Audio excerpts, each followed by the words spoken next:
Kita berjumpa kembali di dalam ibadah online dan kita bersyukur bahwa Tuhan adalah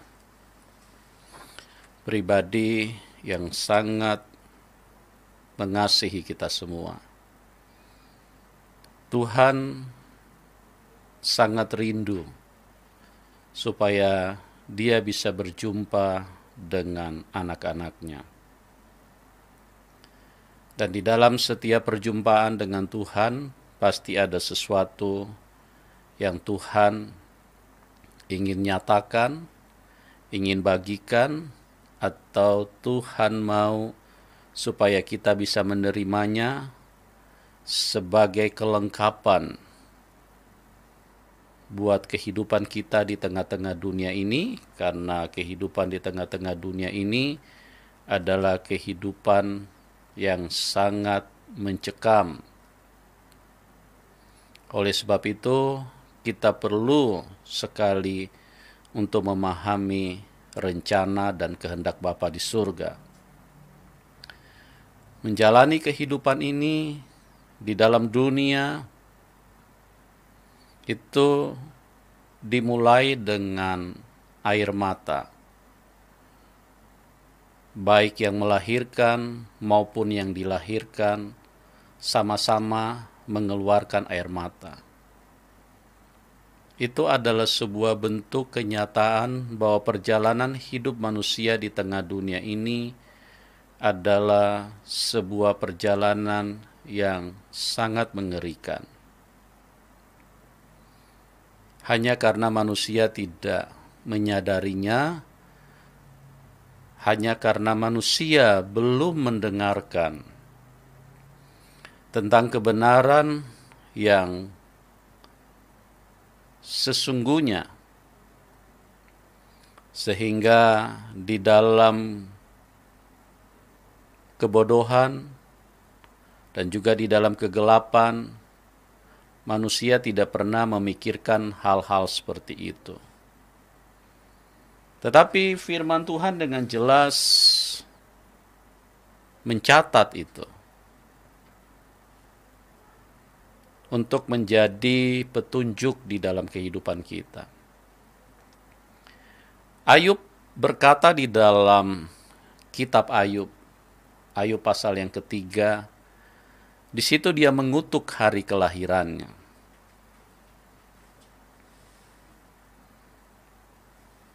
Dulu saya berpikir kayaknya Ayub ini orang yang tidak tahu berterima kasih kepada Tuhan. Sepertinya Ayub ini adalah orang yang tidak mengerti kebenaran, tidak tahu bersyukur. Kenapa ada orang yang dinyatakan sebagai hamba Tuhan, tetapi dia mengutuk hari kelahirannya?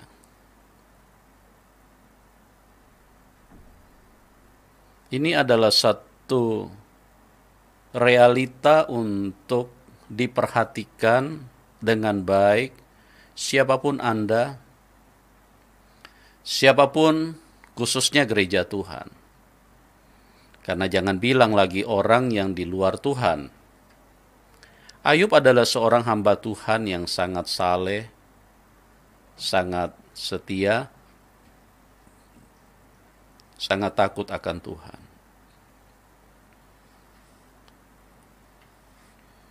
Saya beberapa waktu, puluhan tahun yang lalu, saya sungguh merasa bahwa Ayub adalah seseorang yang tidak layak disebut sebagai hamba Tuhan, karena dia mengutuki hari kelahirannya. Coba kita buka di dalam Ayub pasal yang ketiga supaya kita menjadi lebih jelas di situ. Ayub pasal yang ketiga, tolong dibacakan.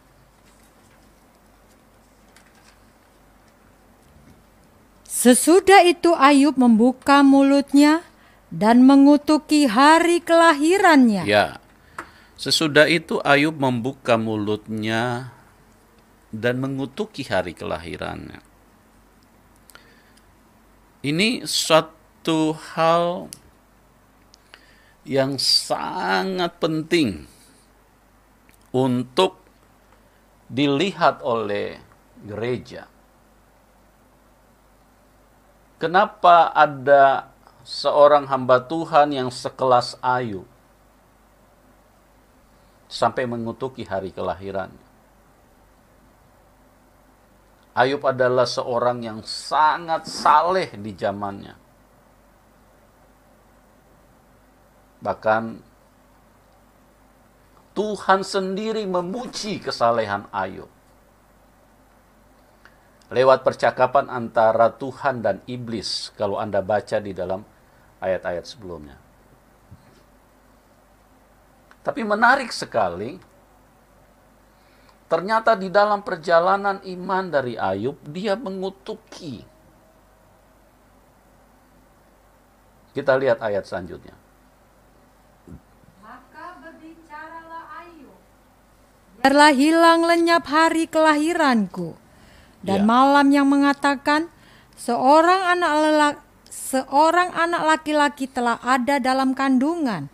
Biarlah hilang lenyap hari kelahiranku. Artinya Ayub benar-benar tidak menghendaki terlahir di dalam dunia. Ada apa? Kenapa kok Ayub sampai memilih pernyataan seperti itu? Dan ini adalah kebenaran firman. Ini adalah sebuah terang buat kehidupan manusia yang harus kita pahami. Sebelum Roh Kudus membukakan kepada saya tadinya merasa kalau Ayub ini tidak cocok disebut sebagai hamba Tuhan. Kayaknya dia orang yang sangat tidak pantas disebut sebagai hamba Tuhan. Masa ada hamba Tuhan mengutuki hari kelahirannya? Seharusnya Ayub bersyukur dong. Seharusnya Ayub memuji-muji Tuhan, bersyukur. Berterima kasih aku sudah dilahirkan. Aku bisa menikmati dunia. Tapi kenyataannya tidak. Cukup lama, berpuluh tahun, saya meragukan kesalehan daripada Ayub. Tapi setelah Roh Kudus membawa saya di dalam satu perjalanan yang sangat dalam dengan dia,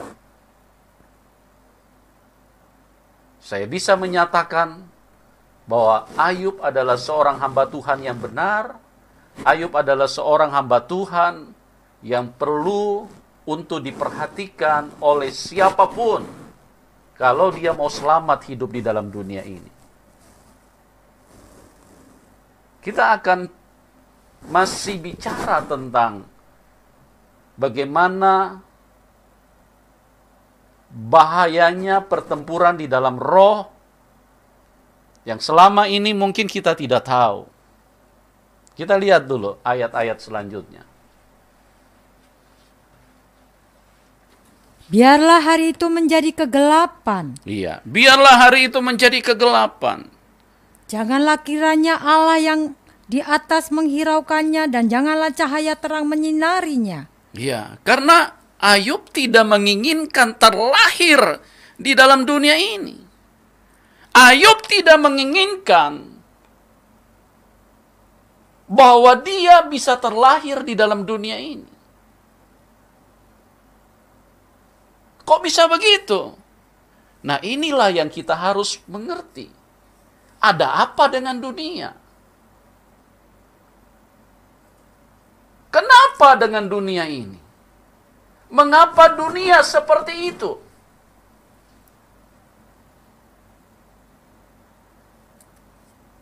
Kita lihat ayat selanjutnya. Biarlah kegelapan dan kekelaman menuntut hari itu. Ya. Awan gemawan menudunginya, dan gerhana matahari mengejutkannya. Malam itu biarlah dia dicekam oleh kegelapan. Janganlah ia bersukaria pada hari-hari dalam setahun. Janganlah ia termasuk bilangan bulan-bulan. Ya, biarlah pada malam itu tidak ada yang melahirkan, dan tidak terdengar suara kegirangan. Biarlah ia disumpai oleh para pengutuk hari, oleh mereka yang pandai membangkitkan mara Lewiatan. Biarlah bintang-bintang senja menjadi gelap. Biarlah ia menantikan terang yang tak kunjung datang. Janganlah ia melihat merekahnya matahari, Ya. merekahnya fajar. Kita perhatikan baik-baik. Ayub sangat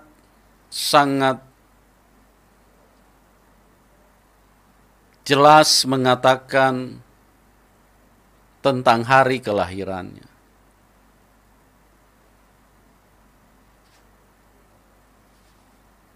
Tetapi bagi gereja Tuhan, bagi umat Tuhan,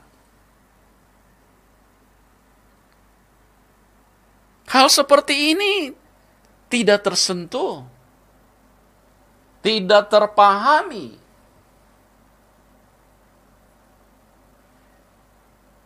Sehingga ada begitu banyak orang yang tetap memahami bahwa banyak anak, banyak rezeki.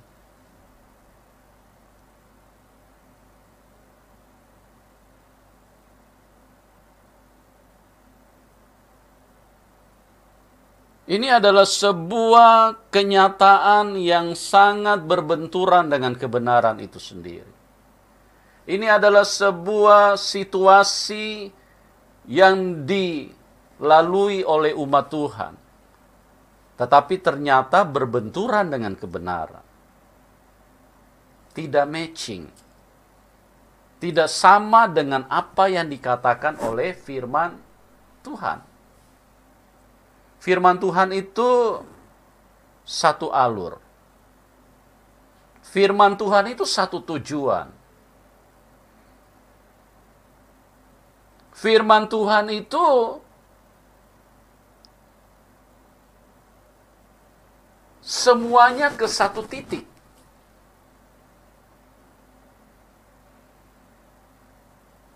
Baik kitab Ayub maupun kitab Kejadian itu semuanya sama. Hanya karena manusia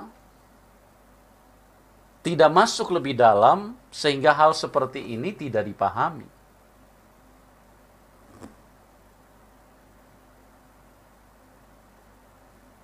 Soal masalah kelahiran di dalam dunia ini, sekali lagi, mungkin bagi kita firman seperti ini agak mengguncang hidup kita. Agak aneh di dalam pikiran kita. Tapi saya bilang tidak aneh, inilah kebenaran. Inilah terang.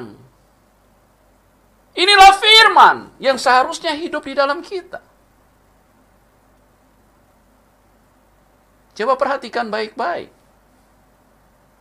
Mungkin kalau saya bertanya kepada Anda, apakah doanya Ayub atau apa yang diucapkan Ayub di dalam Ayub pasal yang ketiga ini, kira-kira menurut Anda benar apa salah?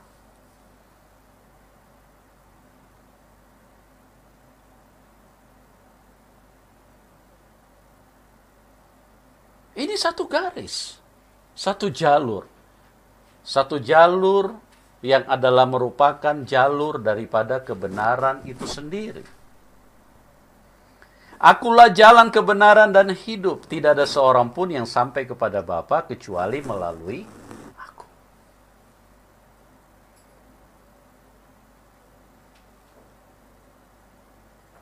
Antara kitab Ayub dengan Kejadian sama. Antara kitab Ayub dengan Keluaran sama. Antara kitab Ayub dengan Imamat sama. dengan Bilangan sama, dengan Yeremia sama, dengan Yesaya sama, dengan Matius sama. Semuanya sama, satu alur. Yang tidak sama cara berpikir orang Kristen.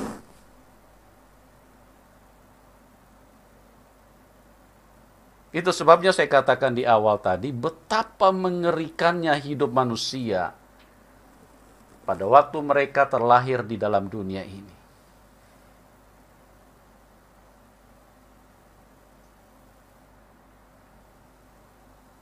Kenapa saya katakan sama? Karena di dalam Abraham pun kita melihat di situ bahwa Abraham punya istri yang namanya Sarai, itu juga dimandulkan Tuhan. Artinya memang Tuhan sudah tahu betul betapa mengerikannya kehidupan di dalam dunia ini. Betapa berbahayanya bagi setiap manusia yang terlahir di dalam dunia.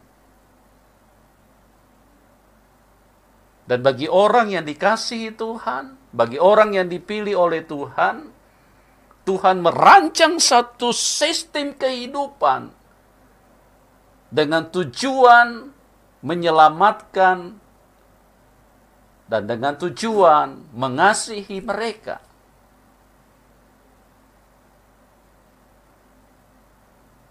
Bagi orang dunia mungkin mereka berkata, Abraham hidup terkutuk karena dia tidak punya anak.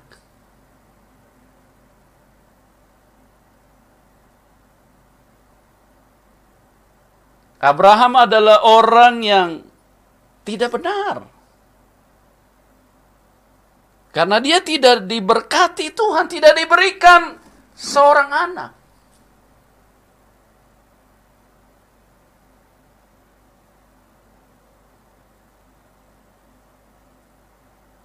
Kalau kita melihat secara jelas, Ayub juga berkata sama. Ayub pun berbicara sama. Ternyata kelahiran manusia di dalam dunia ini sangat mengerikan. Sangat mengerikan.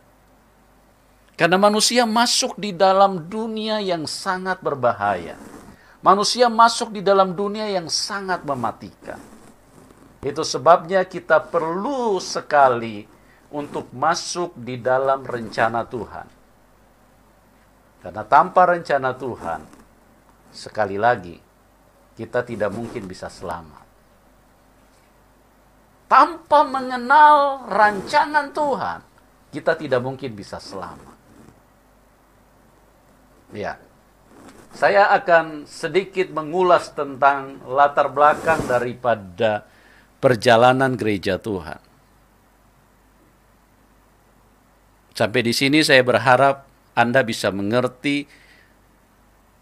Tapi kalau Anda belum bisa mengerti, saya berdoa supaya Roh Kudus bisa membuka pengertian Anda lebih jelas.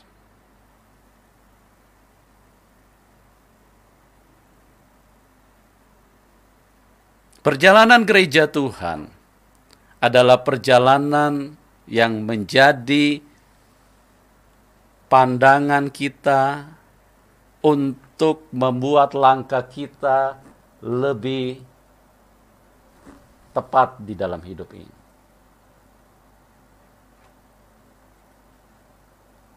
Para rasul adalah tokoh-tokoh iman yang sangat luar biasa.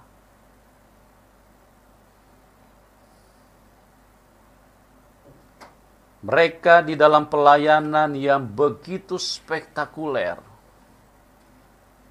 Mereka di dalam pelayanan yang begitu powerful. Mereka di dalam pelayanan yang begitu penuh dengan hal-hal yang supranatural. Penuh dengan hal-hal yang adikodrati, yang sangat mengagumkan. Siapapun yang melihat pelayanan mereka pada saat itu, mereka akan sangat terpesona dan membuat mereka tercengang dan tidak mau beranjak dari tempat ibadah tersebut.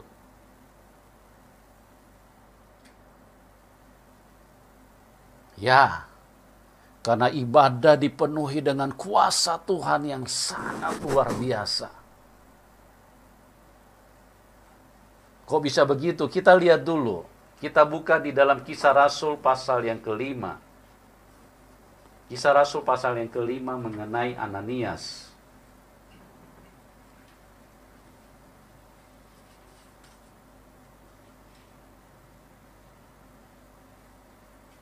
Ya.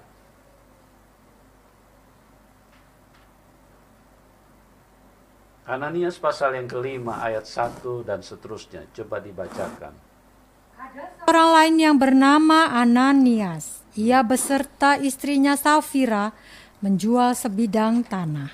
Ya. Dengan setahu istrinya, ia menahan sebagian dari hasil penjualan itu, dan sebagian lain dibawa dan diletakkannya di depan kaki rasul-rasul. Tetapi Petrus berkata, Ananias, mengapa hatimu dikuasai iblis, sehingga engkau mendustai Roh Kudus dan menahan sebagian dari hasil penjualan tanah itu?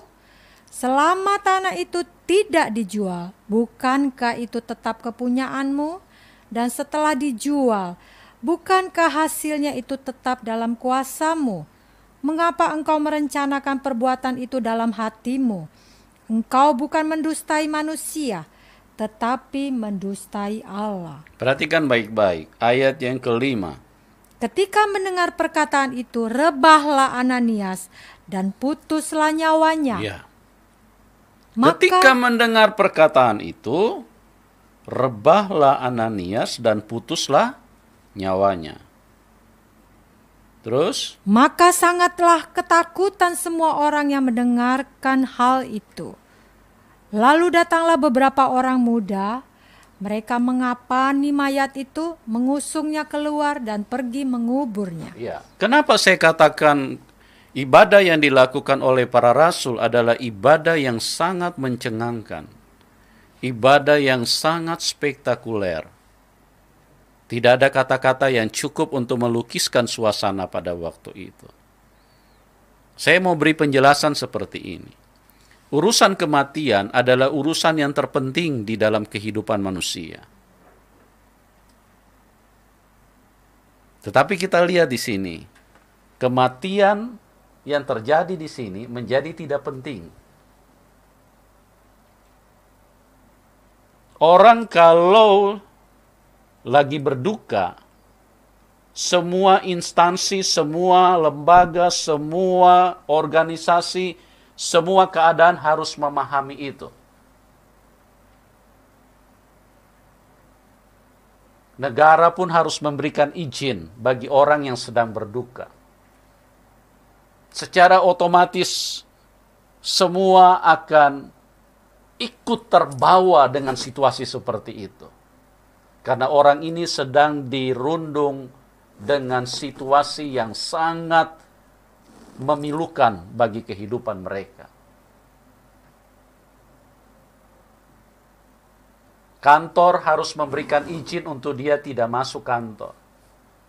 Pemerintahan harus memberikan izin untuk dia tidak melakukan tugasnya pada saat dia sedang berduka. Sekolah harus memberikan izin untuk dia libur pada saat dia sedang berduka. Jika ada seorang mati, maka dia diberikan hak yang lebih. Diberikan sesuatu yang begitu spesial di dalam hidup ini.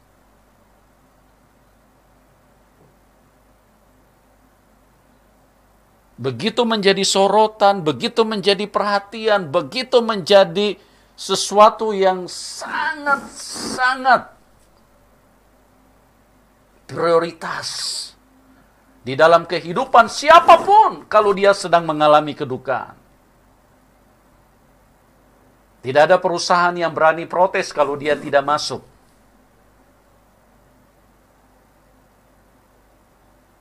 Tetapi kita perhatikan di sini, di dalam ayat yang ke-6, coba dibacakan. Lalu datanglah beberapa orang muda. Mereka mengapani mayat itu, mengusungnya keluar dan pergi menguburnya. Ya, perhatikan baik-baik, saya akan jelaskan kepada kita. Orang-orang muda datang mengapaninya, kemudian mengusung keluarnya dan pergi menguburnya. Seharusnya kalau sesuatu yang sesuai dengan konsep dunia, mayatnya istri dari Ananias dibawa pulang ke rumah dulu. Diperlihatkan, dipanggillah seluruh keluarga, inilah keluargamu sudah meninggal. Ayo semua keluarga datang mendekat dan lihatlah, ini ada keluargamu yang sudah meninggal. Kalau konsep dunia berjalan dengan normal, seharusnya seperti itu. Tapi kita lihat di sini, prosesi seperti itu tidak terjadi. Kenyataan seperti itu tidak berlaku. Situasi seperti itu menjadi hilang. Kenapa menjadi hilang?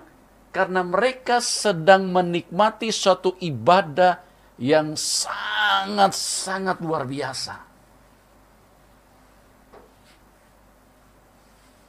Mereka sedang menikmati sebuah ibadah yang sangat-sangat mengagumkan. Saya ingin berkata kepada kita, Tuhan hadir di tempat itu. Sehingga pemuda-pemuda, ayat ke-6 coba perhatikan, baca ulang baik-baik. Lalu datanglah beberapa orang muda, mereka mengapani mayat itu.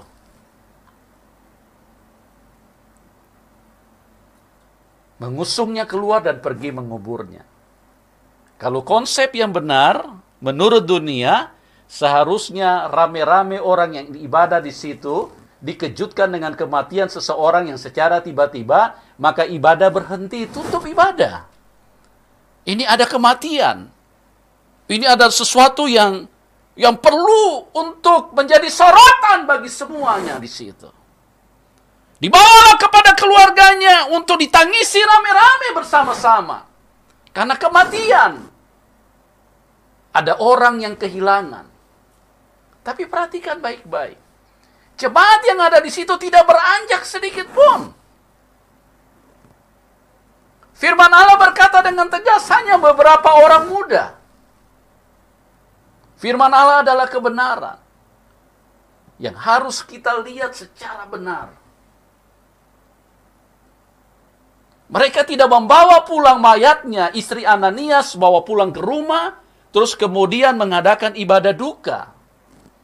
Kalau seperti sekarang kan ibadah tutup peti, ibadah penghiburan, ya, tunggu keponakannya, tunggu anaknya, tunggu istrinya, tunggu iparnya, tunggu mamanya, tunggu papanya, semuanya ditunggu. Wah, luar biasa ibadah seperti ini. Ibadah yang begitu dahsyat. Ibadah yang begitu luar biasa. Sehingga siapapun tidak mau kehilangan suasana seperti itu. Mereka begitu seperti kayak magnet. Ada magnet power yang begitu kuat yang mengikat mereka di dalam ibadah yang sangat luar biasa. Mereka menyala-nyala pada waktu itu. Sehingga urusan kematian pun menjadi tidak penting.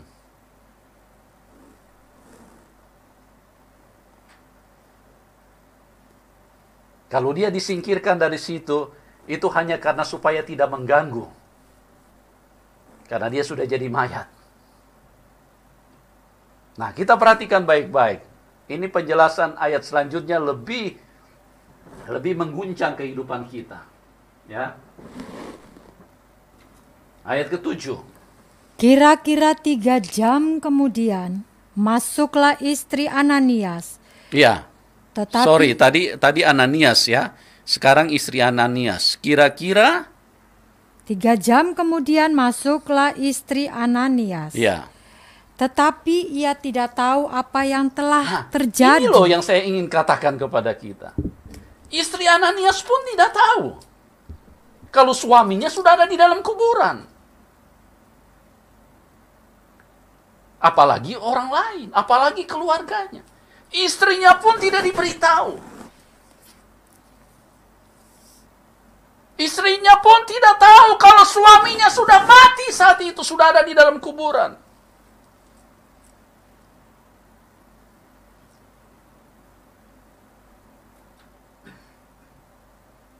Nah, kita lihat dulu ayat selanjutnya. Kata Petrus kepadanya, "Katakanlah kepadaku, dengan harga sekiankah tanah itu kamu jual?" Jawab perempuan itu, "Betul, sekian." Kata Petrus, "Mengapa kamu berdua bersepakat untuk mencobai roh Tuhan? Lihatlah, orang-orang yang baru mengubur suamimu berdiri di depan pintu, dan mereka akan mengusung engkau juga keluar." Lalu rebalah perempuan itu seketika itu juga di depan kaki Petrus, dan putuslah nyawanya. Ketika orang-orang muda itu masuk, mereka mendapati dia sudah mati. Lalu mereka mengusungnya keluar dan menguburnya di samping suaminya.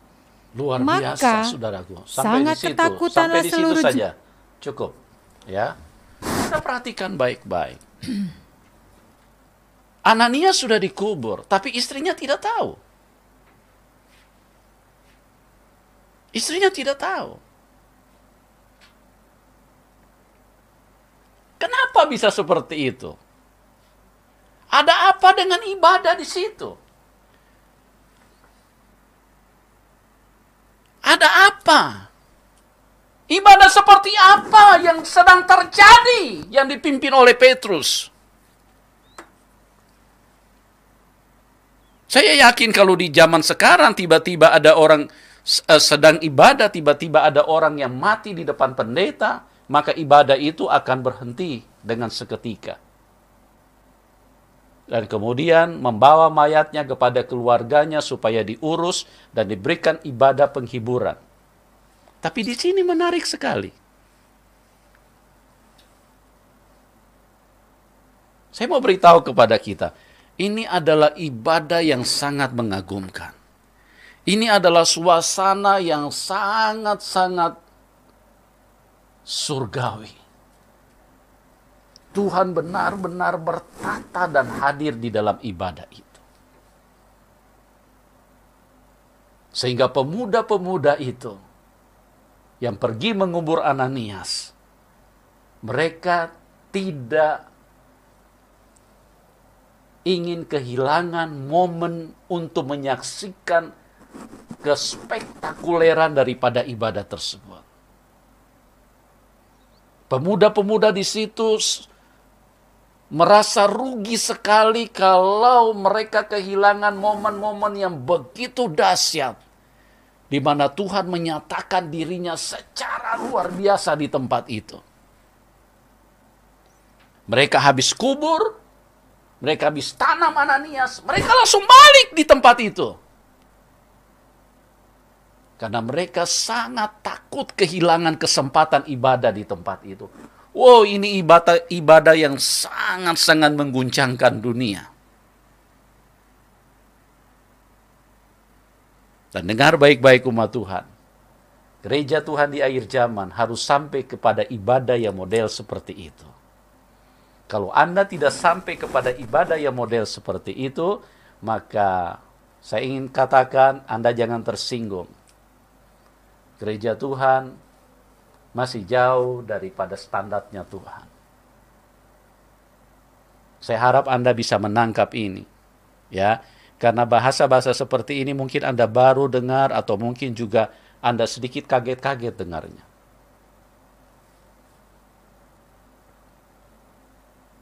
Pemuda-pemuda yang habis mengubur itu, mereka langsung balik ke tempat ibadah. Istri Ananias pun tidak diberitahu. Suamimu sudah mati. Kami baru kubur suamimu. Tidak diberitahu sama sekali. Karena pemuda ini takut sekali kehilangan. Jangan sampai momen ibadah yang begitu dahsyat di mana Tuhan hadir secara nyata. Mereka kehilangan kesempatan beberapa saat. Mereka tidak mau kehilangan itu. Oh, itulah ibadah yang sangat-sangat dinantikan oleh gereja Tuhan. Dan firman Tuhan berkata seharusnya di akhir zaman ini, kualitas ibadahnya akan menjadi 2 kali lipat daripada apa yang pernah terjadi di zaman rasul-rasul.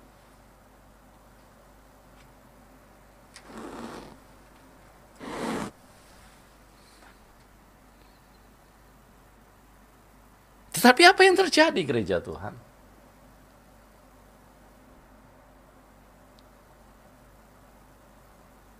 Saya mau beritahu, begitu dahsyatnya ibadah yang dipimpin oleh para rasul.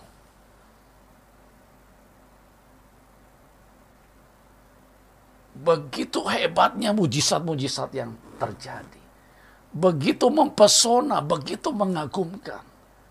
Setiap kali Petrus masuk di dalam bait Allah, setiap orang yang sakit kena bayangan Petrus, mereka sembuh.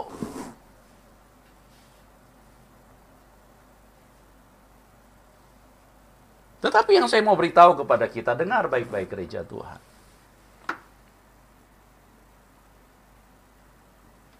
Kemerlangan gereja Tuhan hanya bertahan 1 generasi.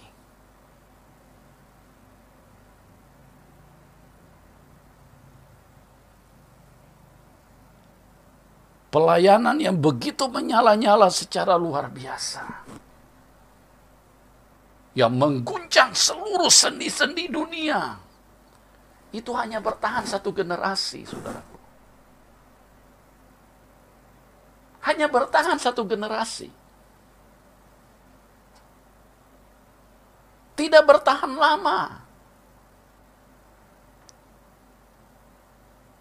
Begitu para rasul mati, begitu para rasul dipanggil Bapa di surga, gereja tidur dengan senyap.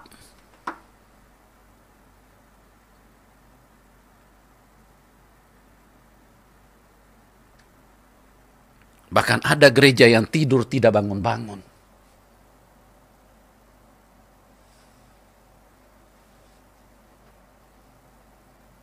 Oh, kalau kita lihat pelayanan gereja mula-mula, dunia tergoncang secara luar biasa. Sapu tangan Paulus digosok ke orang, orang sembuh.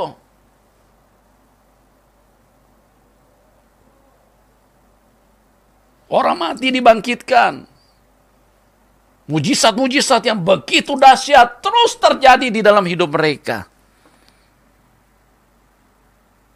Tapi dengarkan gereja Tuhan. Pelayanan yang begitu luar biasa itu hanya bertahan 1 generasi.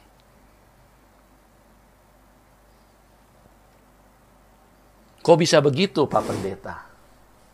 Ya, inilah yang saya ingin bagi kepada kita. Inilah yang seringkali terlewatkan di dalam kehidupan gereja Tuhan. Kemampuan setan di dalam menyerang gereja Tuhan, ini yang seringkali tidak disadari oleh gereja Tuhan. Gereja hanya bertahan 1 generasi.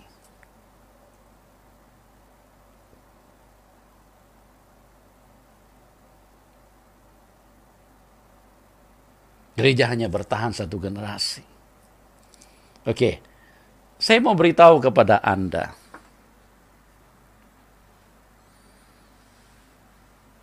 Tahun 1906 terjadi kegerakan yang sangat-sangat luar biasa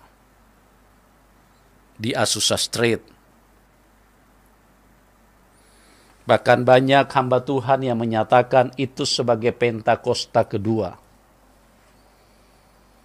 Sebagai pergerakan Roh Kudus yang kedua kali setelah yang terjadi di zaman rasul-rasul. Menurut catatan sejarah yang saya baca di dalam buku-buku, Pada waktu orang mau mendekati tempat ibadah, dari jarak 3 kilometer saja, mereka harus memegang dinding-dinding bangunan supaya mereka bisa sampai ke tempat ibadah. Karena begitu kuatnya hadirat Tuhan pada waktu itu. Banyak orang dengan jarak yang jauh mereka sudah tumbang dan jatuh, tumbang jatuh, karena mereka tidak mampu mendekati tempat ibadah. Begitu kuatnya atmosfer, kuasa Roh Kudus yang dinyatakan di zaman itu.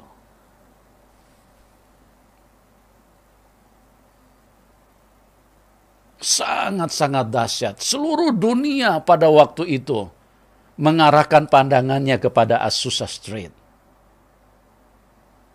Kebangunan rohani yang begitu luar biasa terjadi di zaman itu. Tapi saya mau beritahu kepada kita, Anda jangan kaget. Pelayanan yang begitu mengagumkan, yang membuat orang dari jarak kilometer saja sudah tidak mampu mendekati tempat ibadah itu, hanya bertahan 2 tahun. Om dan tante yang saya kasihi, oma-oma, teman-teman, adik-adikku, anak-anakku, hanya bertahan 2 tahun. 1906 sampai 1908. Setelah 1908, Azusa Street tidur dengan senyap, tidur dengan manis. Tidak ada lagi suasana yang begitu luar biasa, yang begitu spektakuler.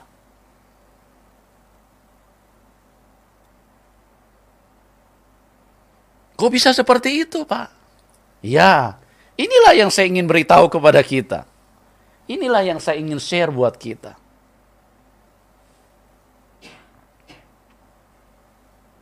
Kemampuan iblis di dalam menyerang kehidupan gereja Tuhan, inilah yang seringkali tidak diwaspadai. Mereka pikir berurusan dengan iblis ini berurusan yang gampang. Mereka pikir berurusan dengan iblis ini adalah berurusan hal-hal yang hanya soal tengking-menengking. Berurusan dengan iblis bukan soal, banyak orang dengan pemahaman yang begitu rendah, mereka pikir soal urusan dengan iblis ini hanya urusan santet, menyantet. Kalau santet, menyantet, oh itu urusan iblis.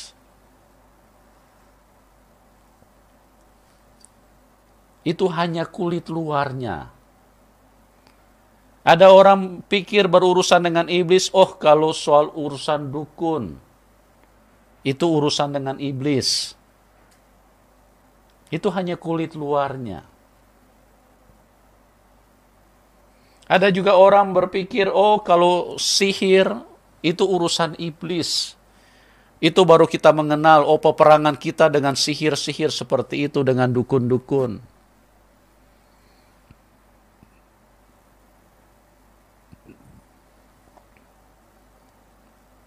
Kalau kita disantet, baru kita berperang di dalam roh. Ayo kita berperang di dalam roh.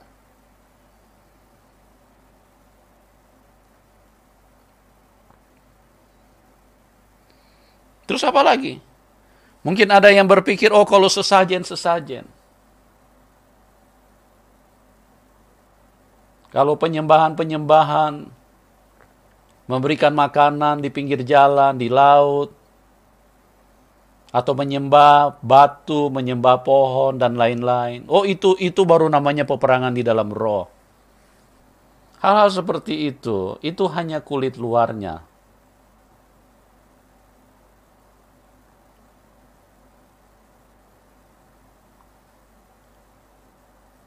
Anda tidak mungkin bisa paham tentang dimensi roh kalau Anda hanya melihat kekuatan iblis dari sudut-sudut seperti itu.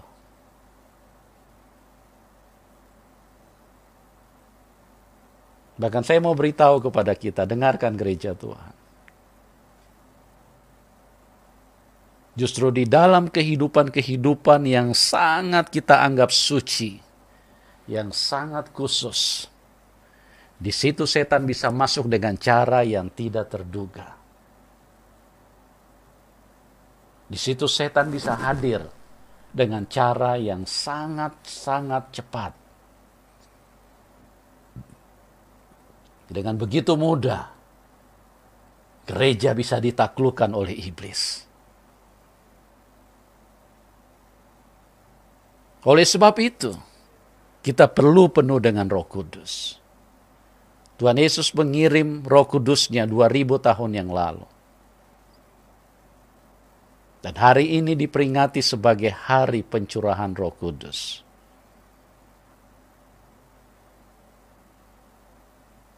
Saya mau beritahu kepada kita, ada satu peristiwa. Coba kita lihat di dalam Galatia pasal yang kedua, ayat 11 sampai dengan 14.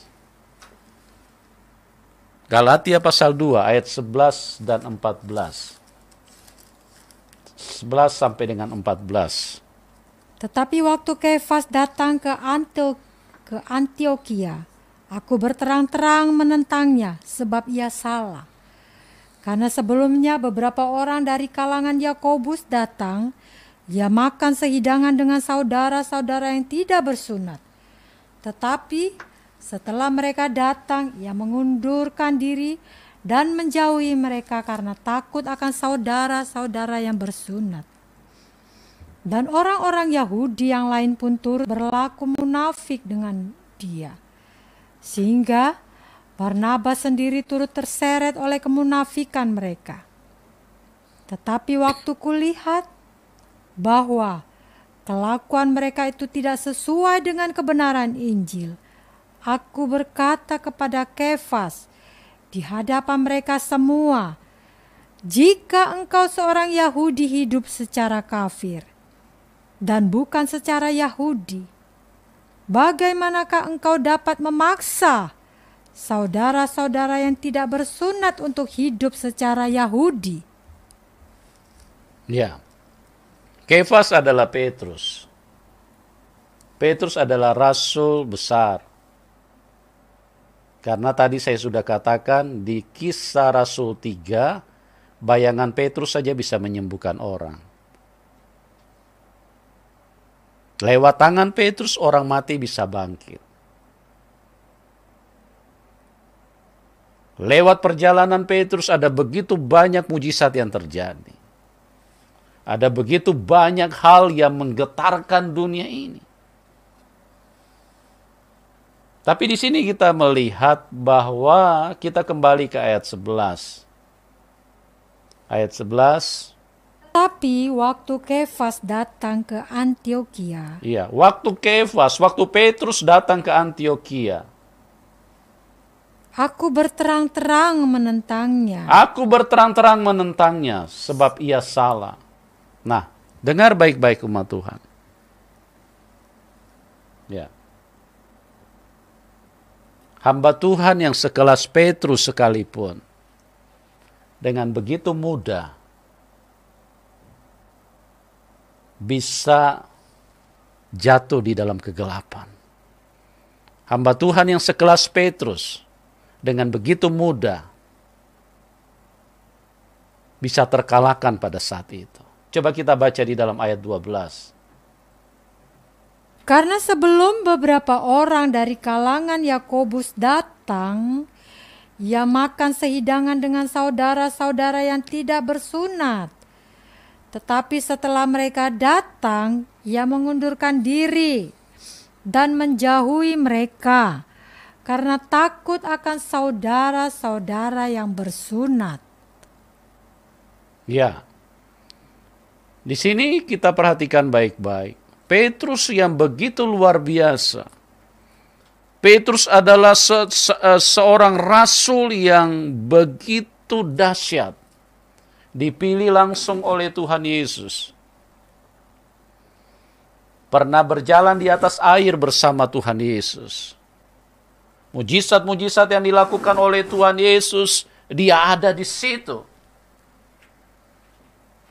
Dan lewat pelayanan Petrus, terjadi mujizat-mujizat yang begitu spektakuler tadi.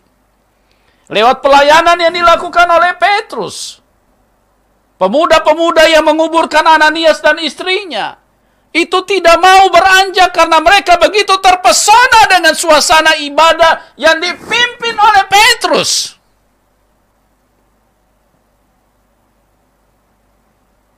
Tapi lihat baik-baik. Tokoh yang sama. Pribadi yang sama. Pribadi yang begitu diurapi Tuhan. Dengan begitu mudah bisa tersentuh oleh kuasa kegelapan. Ayat 13. Dan orang-orang Yahudi yang lain pun turut berlaku munafik dengan dia. Sehingga Barnabas sendiri turut terseret oleh kemunafikan mereka. Ya, Barnabas sendiri turut terseret oleh kemunafikan mereka. Ayat 14. Tetapi waktu kulihat bahwa kelakuan mereka tidak sesuai dengan kebenaran Injil, aku berkata kepada Kefas di hadapan mereka semua, jika engkau seorang Yahudi hidup secara kafir dan bukan secara Yahudi, bagaimanakah engkau dapat memaksa saudara-saudara yang tidak bersunat untuk hidup secara Yahudi? Ya. Tetapi waktu kulihat bahwa kelakuan mereka tidak sesuai dengan kebenaran Injil. Mereka telah terjamah oleh dosa. Iblis telah masuk dan menyentuh hatinya Petrus pada waktu itu. Bahkan Barnabas dan lain-lain pun sudah terpapar virus. Kuasa kegelapan sudah masuk dan menyentuh hidup mereka. Aku berkata kepada Kefas di hadapan mereka semua, jika engkau seorang Yahudi hidup secara kafir dan bukan secara Yahudi, bagaimanakah engkau dapat memaksa saudara-saudara yang tidak bersunat untuk hidup secara Yahudi? Jika Petrus, rasul besar, yang pernah bangkit dan yang dipilih langsung oleh Tuhan Yesus, bisa terseok-seok dan bisa terkapar pada waktu itu, bagaimana dengan kita gereja Tuhan? Kalau engkau tidak sungguh-sungguh dipenuhi dengan Roh Kudus. Saya ingin tegaskan kepada kita. Anda tidak mungkin bisa selamat. Karena kemampuan setan di dalam menyerang setiap manusia. Dia tidak pernah pilih-pilih. Ini rasul besar. Rasul yang pernah makan bersama Tuhan Yesus. Rasul yang pernah berjalan di atas air bersama Tuhan Yesus. Rasul yang bayangannya saja bisa menyembuhkan orang. Rasul yang pernah membangkitkan banyak orang mati. Rasul yang begitu luar biasa, begitu mencengangkan. Di dalam ibadah yang dilakukan oleh Petrus membuat semua terpesona. Bahkan pemuda-pemuda yang menguburkan Ananias dengan begitu kagum. Mereka tidak berani meninggalkan ibadah itu. Mereka rugi sekali kalau meninggalkan ibadah itu. Begitu luar biasanya urapan Tuhan di dalam hidup Petrus. Tapi kemampuan iblis di dalam menyerang, ini tidak main-main gereja Tuhan. Tidak main-main.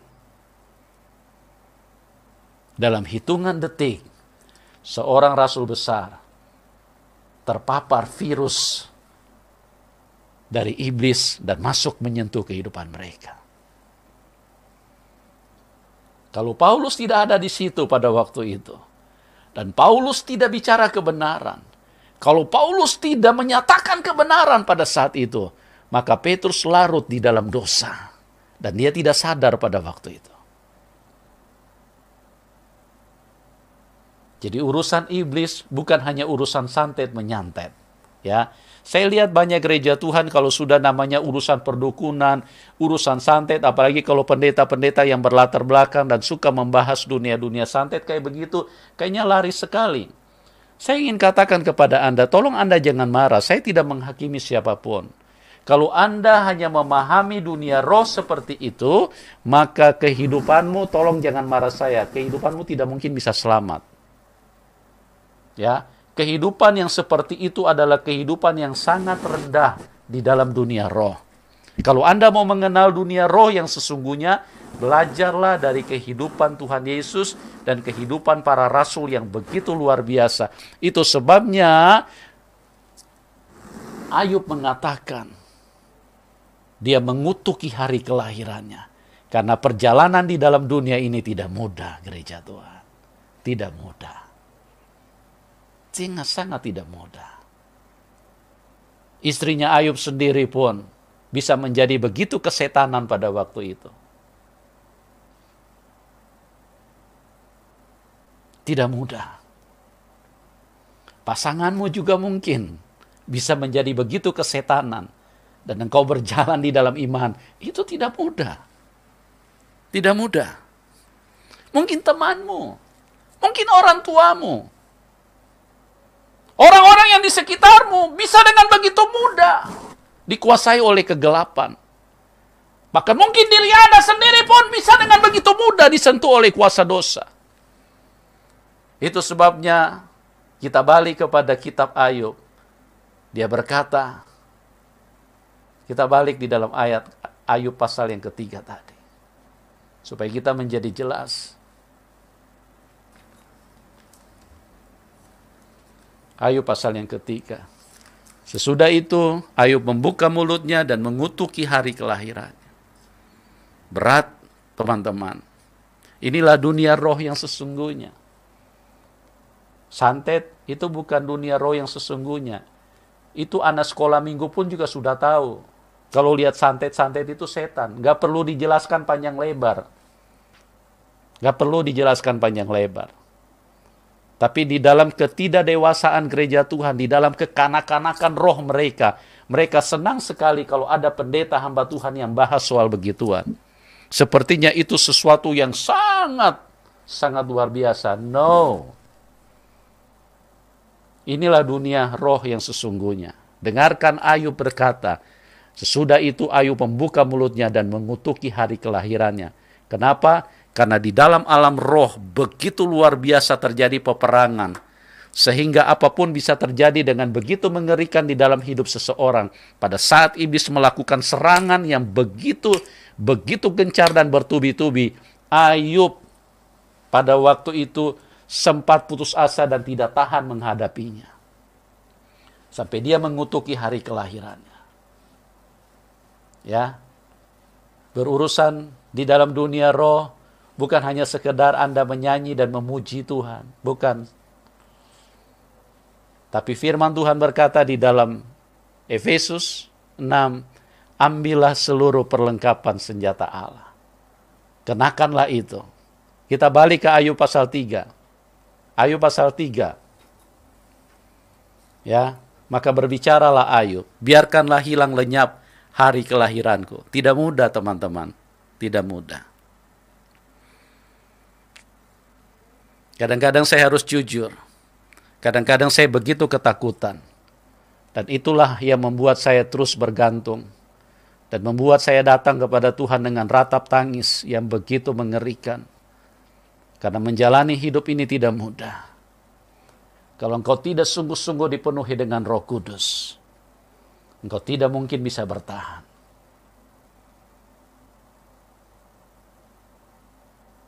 Tidak mudah. Kita sudah lihat tadi Rasul besar Petrus.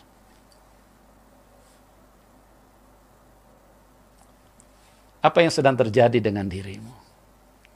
Bangkit gereja Tuhan. Dan bertumbuhlah di dalam roh. Jadilah dewasa di dalam roh. Karena kalau engkau tidak dewasa di dalam roh, engkau tidak mungkin mengenal dunia roh itu dengan benar. Memasuki dimensi roh bukan karena engkau berbahasa roh kencang-kencang, bukan. Walaupun berbahasa roh itu sangat diperlukan. Memasuki dimensi roh adalah mengenali iblis dengan sesungguhnya. Dan bagaimana engkau bisa kenali iblis? Kalau engkau hidup benar-benar menyatu dengan Roh Kudus. Karena firman Allah berkata, Tuhan adalah terang. Pada saat terang datang, pada saat Roh Kudus menguasai hidupmu, semua kegelapan akan terlihat. Semua kelicikan iblis akan terlihat. Semua apa yang telah diperbuat oleh iblis, Anda bisa lihat dengan jelas.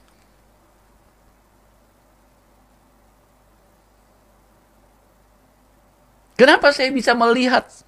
Sampai Petrus saja bisa terpapar dan bisa kena dengan begitu cepat. Puji Tuhan, Petrus bertobat pada waktu itu. Dan itu sebabnya di bagian ayat tertentu di dalam suratan Petrus dia berkata seperti ini. Jikalau orang benar saja hampir-hampir tidak diselamatkan, apa yang akan terjadi dengan orang-orang yang tidak benar? Petrus sadar betul.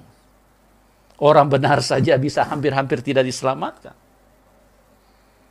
Nah, jikalau engkau hidup di dalam roh, jikalau engkau bertumbuh di dalam roh dan dewasa di dalam roh, maka engkau akan bisa berkata Tuhan Yesus baik, sekalipun engkau melihat bahwa Abraham tidak punya anak secara daging.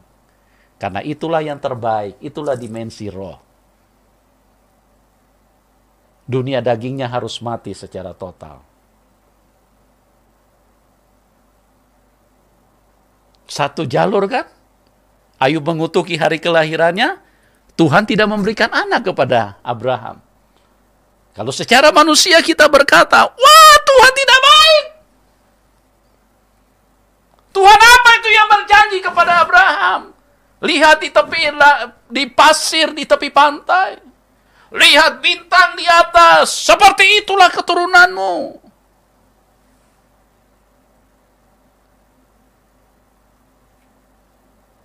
Tapi kalau Abraham memandang di dalam dimensi roh, Abraham masuk di dalam roh, dia akan terus berkata, engkau Tuhan yang luar biasa. Tidak ada anak yang diberikan kepada Abraham. Itu karena Tuhan terlalu sayang kepada Abraham. Tapi kalau engkau tidak memahami dimensi roh, engkau akan selalu menjadi buta, dan maaf bicara, engkau akan selalu menjadi bodoh, dan engkau tidak memahami rencana Tuhan, engkau tidak memahami kehendak Tuhan, engkau penuh dengan pertanyaan, dan engkau penuh dengan menggerutu di dalam hidup ini. Engkau penuh dengan persungut-sungutan. Masuklah di dalam dimensi roh, supaya engkau hidup bersama dengan Bapamu. Allah itu roh, Elohim itu roh. Barang siapa menyembah dia, harus menyembah di dalam roh dan kebenaran. Urusan kepada Tuhan, semuanya itu urusan roh. Bagaimana Anda bisa mengenali dunia roh? Bagaimana Anda bisa mengenali iblis? Anda harus bersama dengan Roh Kudus. Tuhan Yesus mengasihi kita semua.